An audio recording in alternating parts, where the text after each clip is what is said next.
ہمارے دو دشمن ہیں جو ہمیں جادہ مستقیم سے ہٹانے کے لیے دن رات کوشاں ہیں، ایک نفس اور دوسرا شیطان۔ نفس اور شیطان دونوں دشمن ہمیں راہ حق سے ہٹانے کے لیے دن رات جد و جہد میں ہیں اور ہمارے خلاف مساعی جد و جہد اور محنت کر رہے ہیں۔ ان میں جو نفس ہے وہ بڑا دشمن ہے یا شیطان بڑا دشمن ہے؟ عمومی طور پہ تو یہ کہا جاتا ہے کہ شیطان نے ہمیں ورغلا دیا، لیکن شیطان جب خود ورغلایا گیا، شیطان جب شیطان بنا تو اس وقت کوئی دوسرا شیطان تو نہیں تھا جس نے شیطان کو ورغلایا، وہ نفس تھا جو شیطان کو بھی شیطان بنا۔ نفس نے اندر سے سر اٹھا کے کہا تھا نا، انا خیر منہ، میں بہتر ہوں، اور باقاعدہ دلیل کھڑی کر لی اس کے نفس نے، خلقتنی من نار وخلقتہ من طین، مجھے تو نے آگ سے پیدا کیا ہے، اسے تو نے مٹی سے پیدا کیا۔ مٹی افضل نہیں ہوتی، مفضول ہوتی ہے، اور آگ اٹھتی ہے اوپر کو جاتی ہے، یہ افضل ہے، لہٰذا افضل مفضول کو سجدہ کیسے کرے؟ میں سجدہ نہیں کروں گا۔ باقاعدہ اس کے نفس نے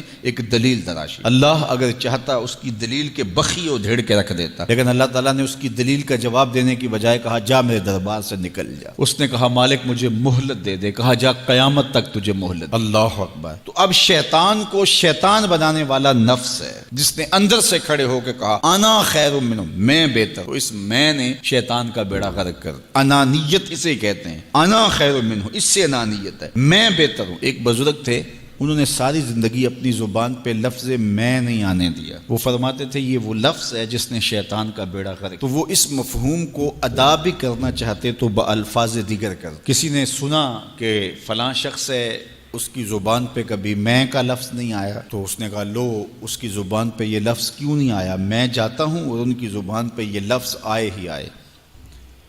ہر شخص کی اپنی ترجیحات ہوتی ہے۔ ایک مہم پہ نکلا کہ ان کی زبان پہ لفظ میں لے کر آنا۔ گیا، حضرت بیٹھے تھے، حضرت ایک مسئلہ پوچھنے آیا ہوں۔ بیٹا پوچھئے۔ کہا شیطان کو کس چیز نے برباد کیا تھا؟ حضرت اب تو بولیں گے نا کہ میں نے اس کا بیڑا غرق کیا تھا، تو کہوں گا جیسے بھی زبان پہ لفظ تو آ گیا، اور شیخ بھی بڑے سمجھدار تھے، سمجھ گئے اس کی نیت کے کھوٹ کو کہ یہ کیوں آیا ہے اور یہ مسئلہ کیوں پوچھ رہا۔ ہر مسئلہ تفہیم کے لیے نہیں پوچھا جاتا، اس کے مقاصد اور بھی ہوتے ہیں، اور اہل اللہ کو اللہ نے وہ بصیرت دی ہوتی ہے جو سائل کے انداز سے سمجھتے ہیں کہ اس کے مقاصد۔ تو کہا حضرت پوچھنے آیا ہوں کہ شیطان کو کس چیز نے برباد کیا؟ حضرت فرمانے لگے نماز کا ٹائم ہو گیا، ابھی جماعت کھڑی ہونے والی ہے، نماز کے بعد اس پہ بات کر۔ خیر نماز ہوئی، سلام پھرا تو حضرت خود فرمانے لگے کسی نے پوچھا تھا کہ شیطان کو کس چیز نے برباد کیا؟ جواب دینا چاہ رہا ہوں کس نے پوچھا تھا؟ جھٹ کھڑا ہو گیا میں نے۔ کہا بس اسی نے اس کا بیڑا غرق کر دیا۔ تو انانیت میں جو ہے یہ شیطان کو شیطان بنانے والی، نفس جس نے اندر سے سر اٹھایا اور کہا انا خیر منہ، میں بہتر ہوں، تو یہ شیطان کو شیطان بنانے والا نفس ہے۔ تو نفس شیطان سے بھی بڑا دشمن۔ اب ہمارے ساتھ دو بڑے دشمن لگے ہوئے، ایک شیطان اور دوسرا نفس، اور دونوں ہمارے باطن کو اجاڑنے کے لیے، ہمارے من کو بے چراغ کرنے کے لیے، ہمارے اندر کی روشنیاں بجھانے کے لیے دن رات کوشاں۔ ایک تنہا ناتواں اکیلی جاں، دو دشمنوں کے نرغے میں، اور دونوں دشمن بڑے تگڑے اور بہت طاقتور، اور ہر وقت ہمارے اوپر حملہ آور۔ الشیطان جاسم علی قلب ابن آدم فاذا ذکر اللہ خنس واذا غفل وسوس۔ حضرت نبی رحمت صلی اللہ علیہ وآلہ وسلم نے ارشاد فرمایا شیطان اولاد آدم کے دل پہ قبضہ جماتا ہے، اور جب بندہ غافل ہوتا ہے تو یہ وسوسے ڈالتا ہے، اور جب بندہ اللہ کا ذکر کرتا ہے تو یہ بھاگ جاتا ہے۔ تو شیطان وسوسہ اندازی کرتا ہے، باطن کو اجاڑتا ہے، من کو لوٹتا ہے۔ نفس اور شیطان دو بڑے دشمن تھے جو ہمیں جادہ مستقیم سے بہکانے کے لیے دن رات کوشاں تھے۔ اب اللہ کا کرم دیکھیے، اذا دخل رمضان سلسلۃ الشیاطین، جب ماہ سیام جلوہ فراز ہوتا ہے تو شیاطین جکڑ دیے جاتے ہیں۔ جو ہی ماہ سیام شروع ہوتا ہے، چاند طلوع ہوتا ہے تو شیاطین جکڑ دیے جاتے ہیں، پورا مہینہ وہ آزاد نہیں رہتے، جکڑ دیے جاتے۔ سلسلۃ الشیاطین، یہ جو مسجدوں کے دروازے کھل گئے، جہاں 1.5 صف ہوتی تھی وہاں 5 صف تراویحوں میں ہیں، تو یہ شیطان کے بند جانے کی وجہ سے۔ لیکن مہنگائی کا طوفان ہے، بد نگاہی ہے، بد تہذیبی ہے، جھوٹ ہے، دیگر امور بد بھی جاری ہیں، یہ نفس کے موجود ہونے کی۔ نیکی کا ماحول پیدا ہوا یہ شیطان کے بند جانے کی وجہ، لیکن ہماری برائیاں بدستور موجود ہیں یہ نفس کے موجود ہونے کی وجہ سے۔ اب ہمارے لیے آسانی یہ ہو گئی کہ دو دشمن تھے جن کا ہمارے سے مقابلہ تھا، ایک نفس اور دوسرا شیطان۔ ہمارے لیے یہ سہولت ہو گئی کہ ہمارا ایک دشمن باندھ دیا گیا، اب دشمن ایک ہے جس سے ہم نے ماہ سیام میں اور وہ دشمن کون کون سا ہے؟ نفس۔ اب نفس کا مقابلہ اتنا آسان بھی نہیں، یہ بہت ڈاڈا دشمن ہے، اندر کا دشمن ہے، گھر کا بھیدی ہے۔ باج فقیراں کسے نہیں ماریا، باہو ظالم چور اندر داہو۔ یہ بڑا سخت اور بڑا شدید قسم کا دشمن ہے۔ یہ اس کی چالیں بہت باریک، شیطان کی چالیں بھی بڑی باریک ہیں اور نفس کی چالیں اس سے بھی زیادہ باریک۔ اب کیسے مقابلہ کریں گے؟ شیطان بھی ہماری متاع عمل کو لوٹنا چاہتا ہے، حتیٰ کہ ہمارے ایمان کو برباد کرنے پر تلا ہوا ہے، اور نفس بھی چالیں چل رہا ہے، اور ہم اپنی زندگی لاؤبالی میں گزارتے چلے جا رہے ہیں۔ ہمیں پتہ ہی نہیں کہ ہم موت کے کتنا قریب ہو رہے ہیں، اور شیطان ہمارے اوپر، نفس ہمارے اوپر حملہ آور ہے، اور یہ چاہتے ہیں ٹھیک ہے یہ چلتا رہے، یہ رسمی زندگی گزارتا رہے، کوئی بات نہیں، اس کے اندر کو ہم لوٹ لیں۔ اور یہ دونوں دن رات لگے ہوئے۔ ماہ سیام آیا تو ہمارا ایک دشمن بند گیا، ہمیں تھوڑی سی سہولت مل گئی۔ اب ایک ہی دشمن باقی ہے جس سے مقابلہ کرنا باقی ہے، اور وہ ہے نفس۔ اب نفس سے مقابلہ کیسے ہوگا؟ تو کسی ایکسپرٹ سے پوچھیں کہ جناب نفس ہے، ہم کمزور ہیں، شیطان دشمن ہمارا بندہ ہوا ہے، 2 محاذ کھلے تھے تنہا جان کے لیے، ایک محاذ بند ہو گیا، اب ایک ہی محاذ ہے، مقابلہ کرنا ہے تو کیسے کرنا؟ اللہ اکبر۔ تو ہم اقبال کی بارگاہ میں عرض کیا کہ آپ بتائیے۔ وہ کہنے لگے میں آپ کو اپنے مرشد مولانا رومی کے پاس لے جاتا ہوں۔ رومی کے پاس اقبال لے کر کے گئے تو رومی نے کہا کہ میں آپ کو ایک اور شخص کا پتہ بتاتا ہوں، اور وہ اتنا کامل ہے اور اس شعبے میں اس قدر ایکسپرٹ ہے۔ اس نے کہا ہفت شہر عشق را اتار گشت ما ہنوز اندر خمیں یک کوچام۔ عشق کے 7 شہر حضرت شیخ فرید الدین اتار گھوم چکے ہیں، اور ہم پہلے شہر کی پہلی گلی کے کونے میں کھڑے ہیں۔ یعنی اتنا بڑا شخص شیخ فرید الدین علیہ رحمہ، تو کہا وہ بتائیں گے تمہیں کہ نفس کا مقابلہ کیسے کرنا ہے۔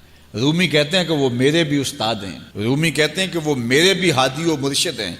جس عشق کے شہر میں داخل ہوا ہوں اور ابھی کونے پہ کھڑا ہوں، اس طرح کے 7 شہر وہ گھوم کے بھی آئے۔ آؤ ان سے پوچھتے ہیں کہ جناب نفس قابو کیسے کریں؟ تو شیخ فرید الدین اتار نے کہا نفس نتواں کشت الا باسے چیز بات گوئم یاد گیرش اے عزیز۔ نفس نہیں مرتا، لیکن 3 اسلحے اگر آپ کے پاس ہوں تو یہ نفس ٹھہر بھی نہیں سکتا۔ غور سے سن لیجئے، روحوں میں اتار لیجئے، اور زندگی میں ہمارا مقصد ہے اس نفس کا مقابلہ کرنا۔ شیطان کا مقابلہ کرنا بھی ہمارا مقصد ہے، اور نفس کا مقابلہ کرنا بھی ہمارا مقصود زندگی ہے۔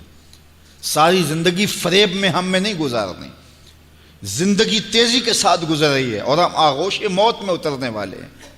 تو یہ ڈاڈے دشمن ہماری متاع عمل لوٹ رہے ہیں، ہمارے کیے ہوئے عمل کو عجب سے، تکبر سے، ریاکاری سے برباد کر دیتے ہیں۔ ہمیں پہلے عمل کی طرف جانے نہیں دیتے، پھر عمل کے اندر وسوسے ڈالتے ہیں، پھر عمل ہو جائے تو اس کو پھر برباد کرنے کی کوشش کرتے ہیں۔ کتنے ڈاڈے دشمن ہیں جن کے نرغے میں ہم پھنسے ہوئے ہیں۔ تو پھر ہمیں کوئی بندہ مل گیا ہے جو بتا رہا ہے کہ جناب اس کا مقابلہ ایسے کریں گے، تو پھر آج کی سن لیں ہم اور غور کر لیں اور اپنے اندر اتریں۔ تو شیخ فرید الدین اتار ہمیں بتا رہے ہیں، تو سنیے وہ کیا کہہ رہے ہیں۔ نفس نتواں کشت الا باسے چیز، نفس نہیں مرتا، یہ بڑا ڈاڈا ہے، لیکن 3 اسلحے اگر آپ کے پاس ہوں تو یہ ٹھہر بھی نہیں سکتا۔ وہ 3 اسلحے کون سے ہیں؟ خنجر خاموشی و شمشیر جو، نیزائے تنہائی و ترک ہجو۔ ایک خاموشی کا خنجر، دوسرا بھوک کی تلوار، اور تیسرا تنہائی کا نیزہ۔ یہ 3 اسلحے تمہارے پاس ہوں تو پھر نفس ٹھہر بھی نہیں سکتا۔ خاموشی کے خنجر سے نفس پہ وار کیا جا سکتا ہے۔ میرے اور آپ کے آقا و مولا نے فرمایا من صامتا نجا، جس نے خاموشی اختیار کی وہ نجات پا گیا۔ ہماری زندگی کے جتنے بھی برے اعمال ہیں ان میں سے سب سے زیادہ برے اعمال ہماری زبان کرتی ہے۔ ہمارے ہاتھ بھی گناہ کرتے ہیں، کسی پہ ظلم کریں تو گناہ کرتے ہیں، ہمارے پاؤں بھی گناہ کرتے ہیں، برائی کے اڈے پہ چل کے جاتے ہیں، ہماری آنکھیں بھی گناہ کرتی ہیں، ہماری سوچیں بھی گناہ کرتی ہیں، ہم حرام کمائیں کھائیں تو پیٹ بھی ہمارا گناہ کرتا ہے، لیکن سب سے زیادہ گناہ ہماری زبان کرتی ہے۔ جھوٹ یہ بولتی ہے، غیبت یہ کرتی ہے، بہتان یہ لگاتی ہے، گالی گلوچ سب و شتم یہ کرتی ہے، گلے شکوے کا انداز، ناشکری کا لہجہ یہ اختیار کرتی ہے۔ اسی لیے میرے اور آپ کے آقا و مولا نے فرمایا جو تمہارے 2 جبڑوں کے درمیان ہے، یعنی تمہاری زبان، اور جو دو ٹانگوں کے درمیان ہے تمہاری پارسائی کی جگہ، ان دو چیزوں کی تم مجھے ضمانت دے دو، میں محمد تمہیں جنت کی ضمانت دے دیتا ہوں۔ تو اپنی زبان کی حفاظت کرنی ہے۔ دیکھیے یہ سننے کے لیے چیزیں نہیں ہیں محض، بلکہ ان پر ہم عمل کریں، اور آج سے ہی دیکھیے یہ موسم رحمت ہے، رحمت کی برکھا برس رہی ہے، اور یہ موسم نور ہمارے سیکھنے کے لیے ہے۔ تو ہم اپنے نفس کو کیسے قابو کریں گے؟ دو دشمن تھے، ایک بندھا ہوا ہے، چھوٹ کے کچھ نہیں کر سکے گا اگر نفس کو قابو میں کر لیا، اور اگر ہم نفس کنٹرول نہ کر سکے وہ تو جہنم کی آگ میں اور زنجیروں میں جکڑا ہوا پیچ و تاب کھا رہا ہے کہ یہ جو ٹوپیاں پہنے ہوئے مسجدوں میں جاتے ہو نا، میں عید کے دن نپٹ لوں گا تم سے، وہ تو اور نفس کے ساتھ مل کے ہمارا بیڑا غرق کرے گا اور ہمیں اور دور کر دے گا، اور ہماری باطنی اساس اور بنیاد اور کمزور کر دے گا۔ اس لیے ضرورت ہے کہ ہم اپنے نفس کو ان دنوں کے اندر کمزور کریں۔ اس کا پہلا نسخہ کیا ہے؟ خاموشی کا خنجر۔ آپ جب خاموشی اختیار کریں گے، زبان کو صرف ضرورت کے لیے استعمال کریں گے، تو پھر نتیجہ کیا ہوگا کہ آپ کے گناہ بہت کم ہوں گے، جھوٹ کم ہوگا، غیبت نہیں ہوگی، بہتان تراشی نہیں ہوگی، دیگر اعمال جو زبان کے ذریعے سے صادر ہوتے ہیں اور ہم گناہوں میں اضافہ کرتے چلے جاتے ہیں، تو زبان کو اگر کنٹرول میں کر لیں گے۔ اللہ اکبر! حضور علیہ الصلوۃ والسلام نے زبان کے کنٹرول کرنے کی تلقین کی، اور یہ بغیر ہڈی کے گوشت ہے، اس کو سنبھال لیا جائے۔ 32 دانتوں میں جکڑ کے رکھی گئی زبان ہے، لیکن یہ پھر بھی قابو میں نہیں رہتی۔ اس کو کنٹرول میں کر لو، اس کو قابو میں کر لو۔ ایک روایت میں آتا ہے جب صبح ہوتی ہے تو سارے اعضائے بدنیاں زبان کے آگے ہاتھ جوڑتے ہیں کہ بی بی تو نہ کچھ کرنا، تیری وجہ سے ہم سزائیں کاٹیں گے اور اذیتیں پائیں گے۔ تو زبان کو قابو میں کرنا، اور اس کا علاج کیا ہے؟ خاموشی۔ من صمت نجا، جو خاموش ہوا وہ نجات پا گیا۔ خنجر خاموشی، خاموشی کا خنجر ہو تو نفس کے لیے بہت بڑا بار ہے۔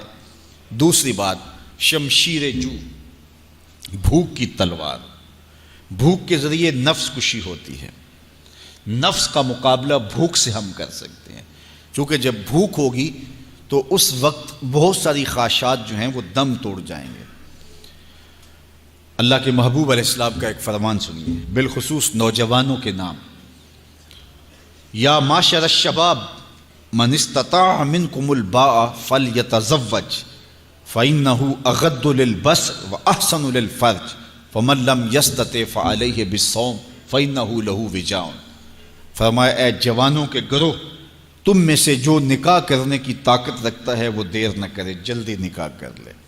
کیوں کہ نکاح نگاہ اور پارسائی کی جگہ کا محافظ ہے، تمہاری نظر کو بھی محفوظ کرے گا اور تمہاری پارسائی، تمہاری عصمت کے جوہر کو بھی محفوظ کرے گا۔ تو اگر کسی کے پاس استطاعت ہے تو وہ نکاح کرنے میں دیر نہ کرے۔ فَإِن لَمْ يَسْتَطِعْ، اور اگر کوئی طاقت نہیں رکھتا، اس کے حالات ایسے نہیں ہیں کہ وہ نکاح کر پائے، فَعَلَيْهِ بِالصَّوْمِ، تو فرمایا وہ کثرت کے ساتھ روزے رکھے۔ فَإِنَّهُ لَهُ وِجَاءٌ، روزے اس کے لیے قاطع شہوات ہیں اور اس کی مشکلیں آسان کرنے والے ہیں۔ تو نوجوانوں کو اگر استطاعت نصیب ہو جائے تو وہ شرم نہ کریں، وہ نکاح کی طرف بڑھیں تاکہ ان کی عصمت کے جوہر کی حفاظت ہو سکے۔ لیکن کسی وجہ سے نکاح میں تاخیر ہے تو پھر وہ کثرت کے ساتھ روزے رکھیں۔ روزوں کی کثرت گناہ سے، شہوات سے، برائی سے، گناہوں سے انسان کو بچاتی ہے۔ تو کثرت کے ساتھ روزے رکھے جائیں تو روزہ بھوک جو ہے وہ نفس کشی کا ایک مؤثر ترین علاج ہے، اور یہ میرے اور آپ کے آقا و مولا نے بیان فرمایا۔ تو بھوک کی تلوار جو ہے یہ نفس کشی کا ایک مؤثر ذریعہ ہے، اور نفس کا سر کاٹنے کے لیے بھوک کی تلوار ہمیں ہر وقت حمائل کیے رکھنی چاہیے، اور ہر وقت اپنے ساتھ لٹکا کے رکھنا چاہیے۔ کثرت کے ساتھ ہمیں روزے رکھنے چاہیے۔ تیسری بات فرمایا نیزہ تنہائی، تنہائی کا نیزہ۔ جب آپ عمومی طور پہ مجلسی زندگی میں ہوں گے تو بہت ساری خطائیں اور بہت سارے گناہ مجلسی زندگی میں آپ سے سرزد ہوں گے، تو جب آپ تنہائی اختیار کر لیں گے تو بہت سارے گناہوں سے بچ جائیں گے۔ حضرت شاہ نقشبند بخاری علیہ رحمہ فرماتے ہیں کہ فقیر کے لیے سب سے بہتر جگہ اللہ کا گھر مسجد ہے، یا پھر کامل شیخ کی صحبت ہے، یا پھر تنہائی ہے۔ چوتھی جگہ سوائے ہلاکت کے اور کچھ نہیں ہے۔ العافیۃ فی العزلہ، عزلت میں، تنہائی میں عافیت رکھی گئی ہے۔ اس لیے اپنے آپ کو ایسے ہجوم میں، ایسی جگہوں پہ لے جانے سے روکیں، اپنے آپ پر ضبط کریں جہاں نظر پاک نہیں رہتی، جہاں خیال کی پاکیزگی کا سامان نہیں رہتا، اور جہاں آپ کی جو ہے وہ آپ کی زبان محفوظ نہیں رہتی۔ دوستوں کے ساتھ بیٹھیے، آپ عزیزوں رشتہ داروں کے پاس جائیے، ضرور ملاقات کیجیے، لیکن اس کا ایک اعتدال ہونا چاہیے۔ اگر آپ سمجھتے ہیں کہ کسی جگہ جاتے ہوئے، کسی جگہ پہنچ کر آپ کی نظر میں پاکیزگی نہیں رہے گی، خیالات میں گندگیاں گردش کرنے لگ جائیں گی، سوچوں میں آوارگی آنے لگ جائے گی، تو وہ شادی کی تقریب ہو یا کوئی اور تقریب ہو، وہاں جانے سے اپنے آپ کو روک لیں، کیونکہ وہاں جا کے آپ اپنا کوئی فائدہ نہیں کر رہے، اپنا نقصان کرنے جا رہے ہیں۔ تو جہاں آپ کو یقین ہو کہ آپ وہاں اپنے آپ کو بچا نہیں پائیں گے، اپنی حفاظت نہیں کر پائیں گے، تو وہاں سے تنہائی بہتر ہے، وہاں سے عزلت بہتر ہے۔ تو یہ تین چیزیں ہم اگر کر لیں تو یہ نفس کشی کا ایک مؤثر ذریعہ ہے۔ اب ماہ سیام کے اندر اللہ تعالیٰ یہ تینوں چیزیں ہمیں نصیب کرتا ہے۔ ہم زیادہ بولتے نہیں ہیں، روزے سے ہوتے ہیں، بلکہ فرمایا اگر تم سے کوئی شخص بحثے، کوئی الجھے، کوئی لڑائی کرنا چاہے، بدتمیزی کرے، تو اس سے کہو انی صائم، میں روزہ رکھا ہوا ہے۔ اور اسی طرح بھوک تو میسر ہوتی ہی ہوتی ہے۔ اور تیسری بات کہ عزلت بھی میسر ہو جاتی ہے، اس میں آپ ذکر کے لیے، فکر کے لیے، روزے میں آپ تلاوت کلام مجید کے لیے تنہائی اختیار کرتے ہیں۔ تو گویا روزہ ایک ایسی تربیتی ورکشاپ ہے کہ جس کے ذریعے سے آپ کے نفس کی تہذیب ہو جاتی ہے۔ جب نفس قابو میں آ گیا، نفس کنٹرول میں آ گیا، نفس کو آپ نے کمزور کر لیا، تو شیطان چھٹ کے بھی کچھ نہیں کر سکے گا، کیونکہ شیطان ہمارے اوپر حملہ کرتا ہے نفس کے ذریعے سے۔ باہر کا دشمن ہے اور نفس اندر کا دشمن ہے۔ ہمارے دیہاتوں میں چوری ہو جائے نا تو بوڑھے بزرگ مل کے بیٹھ جاتے ہیں کہ بتاؤ چوری کیسے ہوئی، تو ایک نقطے پہ سارے متفق ہوتے ہیں، اور وہ نقطہ یہ ہوتا ہے کہ کوئی اندر کا بھیدی ضرور ہے۔ جب تک کوئی اندر کا بندہ نہیں تو باہر سے کوئی آ کے از خود چوری نہیں کر سکتا، تو کوئی اندر کا بندہ ضرور موجود ہے۔ نفس اندر کا بھیدی ہے اور شیطان باہر سے آ کر حملہ آور ہونے والا ہے۔ اس لیے شیطان کو اندر آنے کا موقع نفس دیتا ہے۔ نفس کو ہی کمزور کر لیجئے، وہ آپ کا ساتھی بن جائے، نفس امارہ، نفس مطمئنہ بن جائے، اور وہ نفس جو برائی کا حکم دیتا ہے وہ نفس امارہ کہلاتا ہے۔ اور جب وہ کثرت ذکر سے، عبادت سے نفس مطمئنہ بن جاتا ہے تو پھر وہ شیطان کے لیے رکاوٹ کا ذریعہ بن جاتا ہے اور آپ کی زندگی محفوظ ہو جاتی ہے۔ اور یہ ہمارا کام ہے، یہ ہمارے کرنے کا وظیفہ ہے۔ دیکھیے حضرت انسان کو اللہ نے اختیار دیا، زندگی دی، فہم دیا، ادراک دیا، گناہ کی قوتیں اور نیکی قوتیں ساری اس کے ساتھ لگی ہوئی ہیں۔ اس نے صرف ایک لا ابالی شخص کی طرح زندگی نہیں گزارنی کہ جو سامنے آ گیا کھا لیا اور جو زبان پہ آ گیا بول دی، ایسا نہیں ہے۔ یہ تو انسان ہے، اس کو تو اپنی زندگی کی راہیں خود متعین کرنی ہے کہ میری دنیا آخرت کے لیے نفع بخش کیا چیز ہے اور نقصان دہ کیا چیز ہے۔ انا ہدیناہ السبیل اما شاکرا و اما کفورا، کہ ہم نے اس کو دونوں راہیں دکھا دی، وہدیناہ النجدین، اس کو پتہ ہے یہ اچھائی ہے یہ برائی ہے، اس نے اس سے اجالنا ہے اپنے اندر کو اور اپنے باطن کو سنوارنا ہے۔ تو ماہ سیام ہمارے لیے موسم رحمت اور موسم نور ہے، جو ہمارے اندر کی روشنی کا سبب اور ذریعہ ہے۔ تو آئیے یہ موسم اللہ نے ہمیں نصیب کیا، قرآن مجید کی کثرت سے تلاوت کریں، نفس کمزور ہوگا، تنہائی اختیار کریں، نفس کمزور ہوگا، اپنی زبان پہ قابو کر لیں، نفس کمزور ہوگا، بھوک تو ہم روزے کی وجہ سے کاٹتے ہی کاٹتے، نفس کمزور ہوگا۔ اب شیطان چھٹ کر بھی عید کے دن ہمارا کچھ بگاڑ نہیں سکے گا اگر ہم نے اپنے نفس پہ قابو پا لیا، اور اگر نفس پہ قابو نہ پا سکے تو شیطان تو پھر پیچ و تاب کھا رہا ہے، اور وہ ہمارے اوپر پھر اور زور و شور کے ساتھ حملہ ہوگا اور ہماری متاع عمل کو لوٹ لے گا۔ تو پھر کیا فائدہ ہوا کہ سارے مہینے کی محنت کی، عید کے دن، عید سے 4-5 دن بعد ہم نے لٹا دی، تو فائدہ کیا ہوا؟ اللہ نے اس عورت کی مثال بیان کی ہے قرآن میں جس کا توازن ذہنی ٹھیک نہیں تھا، اور وہ سارا دن سوت کاٹتی رہتی تھی اور شام کو اپنے ہاتھوں سے توڑ دیتی تھی۔ تو کہا کہیں ایسا نہ کرنا کہ تم بھی اس عورت کی طرح ہو جاؤ کہ اپنے ہاتھ سے کاتا ہوا سوت اپنے ہاتھوں سے ہی توڑ دو۔ پورا مہینہ بھوک کاٹی، پیاس کاٹی، تکلیفیں گوارا کیں، اور شام کو جو ہے وہ اپنے ہاتھ سے وہ سوت کاٹنے والی خاتون سوت توڑ دیتی ہے۔ تو کہیں ہم بھی ایسے نہ ہو جائیں کہ مہینے کی محنت ہر سال عید یا عید کے چند دن بعد برباد کر لیں، پھر اگلے سال مہینے کی محنت کریں، پھر عید کو برباد کر دیں، تو کیا فائدہ ہوا؟ تو ہم نے جو نعمت سمیٹی ہے، جو چیز دی ہے، جو چیز حاصل کیا، اس کو جذب کر لیں روح کے اندر، اس کو اپنے من کے اندر اتار لیں۔ اہل ایمان کو ایک دعا تلقین کی گئی ہے، وہ کیا دعا کرتے ہیں؟ ربنا لا تزغ قلوبنا بعد اذ ہدیتنا،